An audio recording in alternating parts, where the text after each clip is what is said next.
Hello everybody. Today we are going to be making a video about the Wayward queen attack, which also goes by many names. I think the second most popular one being the Patcher's opening. You've probably seen this opening before, especially if you played the chess bots and got up to Nelson, because he always plays this opening. This opening is usually meant to trick people, but it's not even that bad as a regular opening.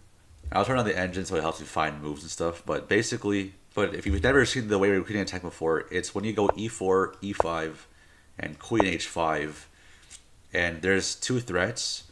The first one is that it's already attacking the e5 pawn, and the second one is that it's attacking f7, which is not a problem until you bring the bishop out. And before we get started on the moves, I just need to let you know that the Wayward queen attack is only good against e5. Like bringing your queen to h5 right away is only okay and acceptable against e5. Like it's minus 0.3 now, but if you play this against any other move, like let's say the Sicilian defense, you bring the queen here. It's not even that much worse, but you don't even have a single trick up your sleeve anymore because they just play e6. If you do this, it's even worse now because they just have this, and then you have to bring your queen back.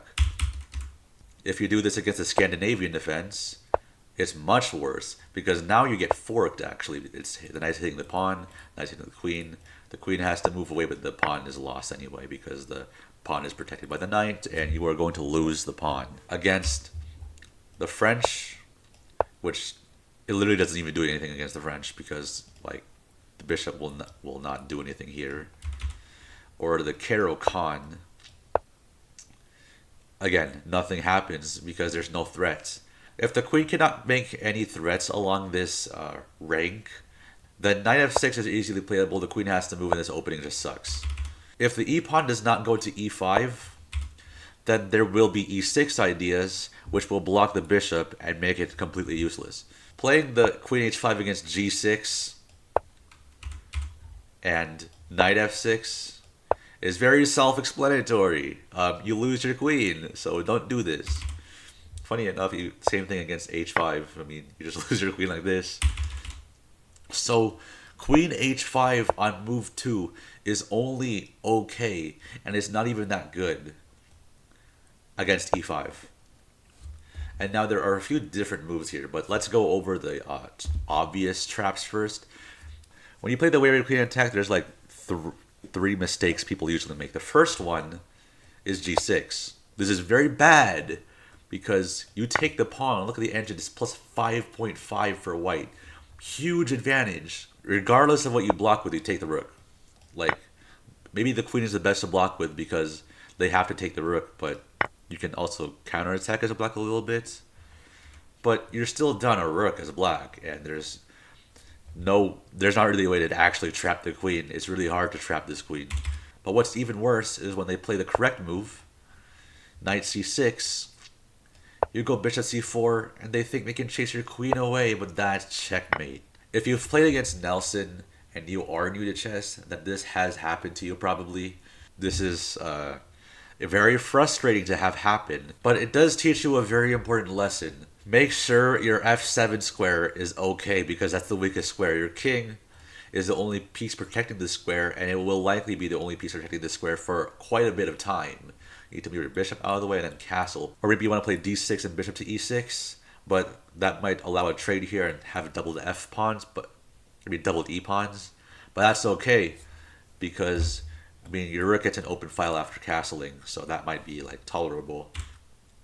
But usually in the very early opening stages of the game, nothing is really defending this square in particular. The last mistake people usually do is they play knight f6 instead of knight c6 and leaving this pawn hanging. It's not even that bad actually, it just equalizes the game because white was negative 0.2 in terms of the engine, but now it's drawish, I guess.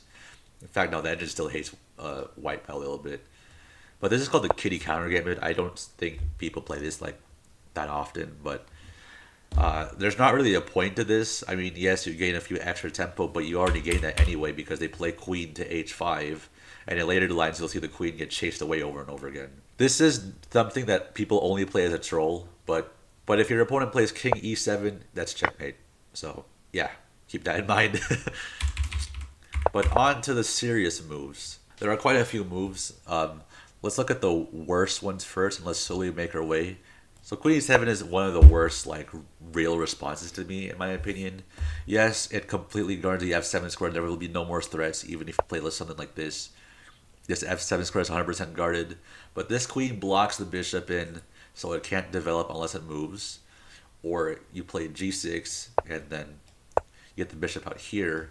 It's not nearly as good as the knight C6 move. So what you should do is if they play G6, you should probably just play Queen E2 instead, because your knight is better on F3. It's more active, attacks the center, than it is on E2. Your knight will have to go to E2 in the main line, but if you can, put your knight to F3. Put your queen back to E2 to protect his pawn, and then put your knight on F3. They will play something like this. You just play knight F3. They just play knight to F6. You just castle, honestly. Just go for a quick castle. And the game is relatively normal. There's nothing that really is challenging against the white side. We're not going to go too deep into this. It's not really theory heavy. I mean, both sides are just playing very non-challenging, simple moves.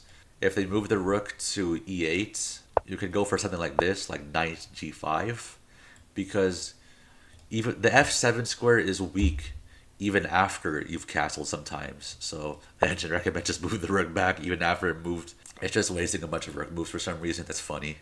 Yeah, the game should be relatively equal. Not much to say about this one.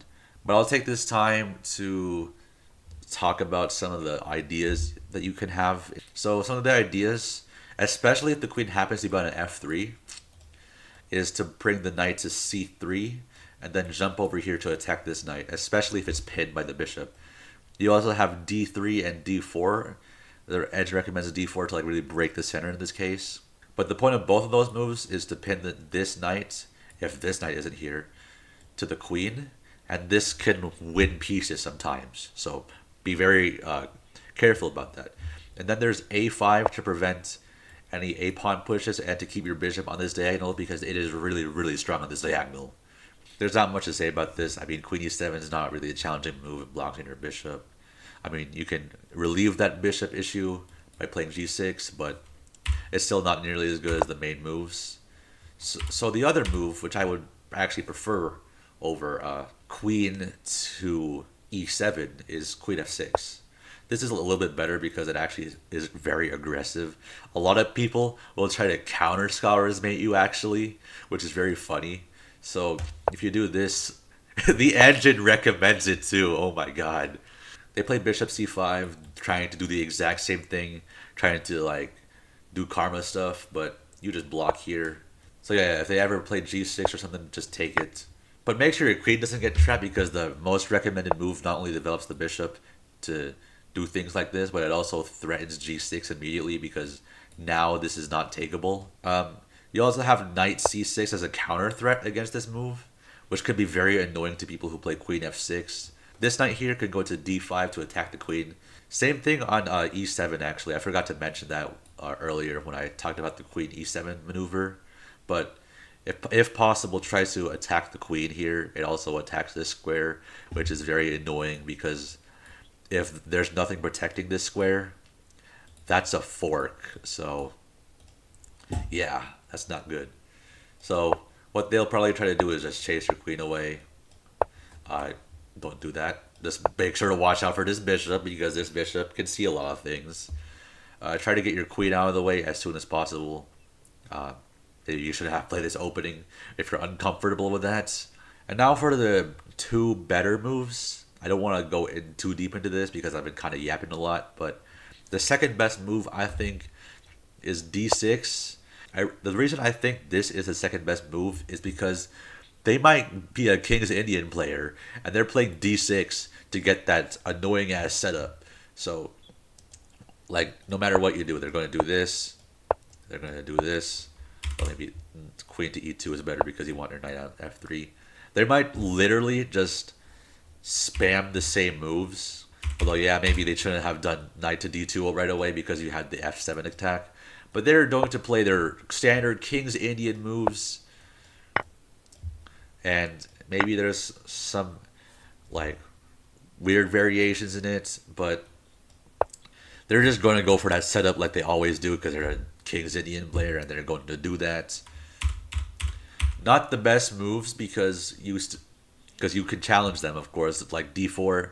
D4 can be pretty challenging. Knight c6 is better than knight to d7 because of the queen being here, and you want to make sure that there's a lot of pressure on d4 because this knight 8 here, you'll see later the queen will jump here. So, but yeah, if they play the King's Indian setup, break the device you're playing on, rage quit, and find another game because that's annoying as hell. It's not the King's Indian setup is not the best response. As you saw, there were much bigger arrows in other places. For example, they want you to play knight c6 in this position instead of bishop g7, although sometimes the bishop g7 flash blue for some reason. The engine's very indecisive. And the whole point is, now you can't do this because of this, and you gain a lot of tempo. That's not good. So their best options are to go knight c6, especially like right away, because again, already a threat, immediate threat, attacking the queen. That's dangerous. Knight f3 is what people will do. A lot of people will go bishop to g4 because it's like really like an immediate threat. If you don't deal with this right away, knight will go here for. It will be very, very annoying because this knight is currently pinned to the queen. So the best move is c3 right now. Yes, your knight on c3 is not there, but it's okay since you played d. You're going to play d3, bring the bishop out, bring the knight out. The engine's actually recommending this, and I know why, actually. It's to pin this d pawn so you don't play bishop to whatever, g5 or, yeah, just g5, bishop to g5. You cannot play that for a while because it's pinned. So you should castle so you can at least try because you can take it back with a rook this time. I'm assuming if they do something like this, you're still okay because you just have a better position in general with more activity. No more queens, so you're fine with an open g file because their own g file is probably not going to be open for a while. So don't be too worried about this thing. I mean, it's the best move, but just get into the end game. Nothing much to say here. I haven't really studied the end game of this. I'm just trying to help you with the opening. So yeah, in the case of d6, knight c6, g6 type setups, watch out for bishop to g4, bishop to h6 ideas, and if they're not challenging you very much, just try to go for a castle. Make sure to play c6. Make sure to play c3 very early so you don't have to deal with this, which is extremely annoying. And yeah, this should be pretty simple. But we finally looked at d6, the second best move, and now it's time to move on to the refutation, the best possible way to respond. Knight c6. This is actually pretty hard to deal with sometimes because if you don't know what you're doing, you're going to get absolutely cooked by knight c6. They will stampede all over your queen and it's going to not be nice. So what you gotta do is, this is your only good move, by the way. Always play bishop c4. I forgot to mention this. Always play bishop c4 after queen h5. I don't care what anybody else tells you. Always play bishop c4 after queen h5. Unless they decide to attack your queen, like second move of the game. Which in this case, you take the pawn if they do that. But you can't right now since they're smart and they defend their pawn.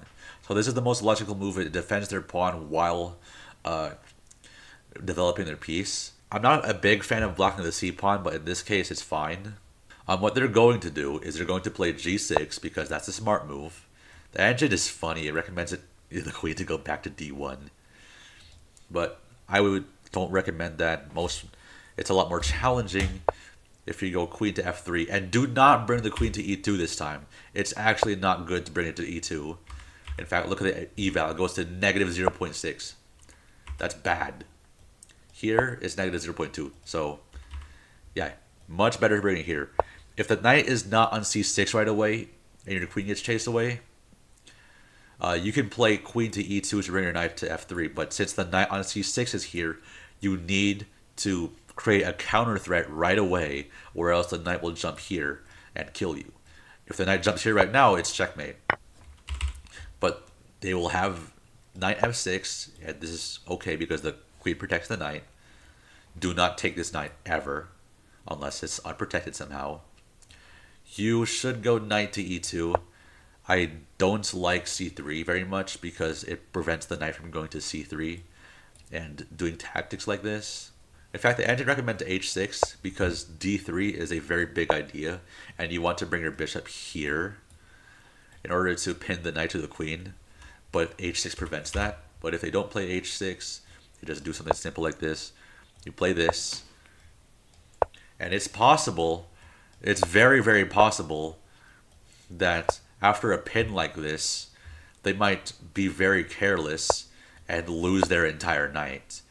Because, yes, the engine is recommending you take that because you might have activity after, but this loses the queen. If you do this, bye-bye queenie. And you threaten a fork, but you don't really care about it since they will take your rook and you have another rook to take it back with, and you're okay. But yeah, your primary plans are to go bishop g5 to attack that knight. If they don't do that, maybe just go to like bishop e3 or something. Bishop d2 is a lot worse, actually. Never mind. No, bishop d2. Bishop e3. No, bishop e3 is good. Bishop g5 is great if possible, but if not possible, just go to bishop e3. Try to keep this bishop along this area as much as possible. Yeah, your main plans are bishop to g5, knight c3 to try to jump in the center. If they stop these ideas, you have ideas of a5 to bring the bishop back, something I learned from Miodrag Perunovic from his video about the Patcher's opening, aka this opening. They will try to chase it away, but if they bring it back and attack you, their position is very weakened. And yes, the engine says minus 1.9. Maybe you don't want to play that line, but against like normal players, this is kind of bad because I mean, look at this. Look at how. I mean, look at this. This king side is very, very open. I mean, the reputation is this, but I'm pretty sure if you take this, that's bad. I mean, look at this. It went jump back to 0.1, and some of your ones might be scared about that and try to take it. So, yeah, something like that is very stupid. That's a blunder. Okay, if they have bishop g4 ideas, the engine recommends you take that because it's pinned to the queen. You're going to win the queen anyway. Queen to g3 is nice as well. The pole point is you bring it here, attack the bishop, and then put it back. They might do something like h5, but you have f3 to like really bring your queen back or something and have it be safe. And you're probably going to castle queenside anyway because that's what you should probably do, the Wayward queen attack, because you played f3, you probably don't want to castle kingside anymore. But if you don't want to do this, you can just play the engine move and take the bishop. They take back, and then you win the queen back. And their knight is in a weird place. So just to recap, after they play the correct moves, you go queen back to f3 to create a double threat again, knight to f6, knight to e2 to prevent the knight from going here, knight to c6 to threaten things around this area, and if they do something like that, just bring the bishop back. Play bishop g7, try to play d3 if you can to get the pin, get this pin, and if they don't respond to it correctly, well, you win their knight. If they do respond to it correctly like this, you bring your knight here anyway, and really just have a good position. This is roughly equal. Castle along if you can to get a aggressive kingside attack. Castle along if you can. Even if you play a5, you can just bring the bishop back and it'll be fine if you castle along. And storm the king side with your own pawns. If you castle short for some reason, then you're still fine. Just play a little bit more positionally then because you don't have as much of an aggressive attack. So I've covered the traps for black and some general open ideas for white. And now let's go for the traps for white. So some mistakes you can have. If they play the correct move, they fend off your attack, play g6, then knight f6. Do not ever play g4. The whole point is to like get the knight to move out of the way, and if they let that happen, then they're like absolutely cooked because the knight cannot move out of the way. Like let's say for example, they do something like this. You put the knight here, and even then they still have a counterattack. So yeah. But the main issue with this move is this. They will do this and they will attack your bishop. Your best bet is to move it here, but a lot of people who fall into this trap will do this. They will take. You will have to move your bishop back. Engine is saying this because that's the best move, and you're in a horrible position right now. But some people do this, and well, yeah, you see this a lot on YouTube. This idea where the knight is the bishop is pitting the knight to the queen. If you take the bishop, there's mate in two. This is just an all-around horrible position for you. So please never play g4. Another stupid mistake you could make is this. They will do this, and you have, I guess you really have nothing better to do than this, I guess. Because if not, then the other knight will really just wreck your position. But this is really not an issue for black. They will move their king up. You will have to move your queen away, and the bishop is lost. So, yeah, don't play either of those moves, or else you will lose the game. Now, if I remember correctly, I think I mentioned an f5 counter game against the Wayward queen. I mentioned why g6 and then f5 was bad, but this f5 counter game that I was actually thinking of only works against a worse version of the Wayward queen attack. So this worse version is called the Napoleon attack, queen to f3. This is much worse because now that I can go to f6 and the knight going to f6 earlier means that you've probably done something wrong. But no, the counter game actually starts with knight to c6, and after bishop to c4, f5. Now your best option is to defend your pawn against the f5 counterattack, but this is not a video about the Napoleon attack, which sucks. And I will not make a video about that because it's just that bad. But what some people will do is they'll make the mistake of capturing on f5 with the queen. Terrible move, because d5 happens, it attacks the bishop, the queen is attacked. Your only move is this, but then you have this, and then this, and then your bishop is gone. So do not do that.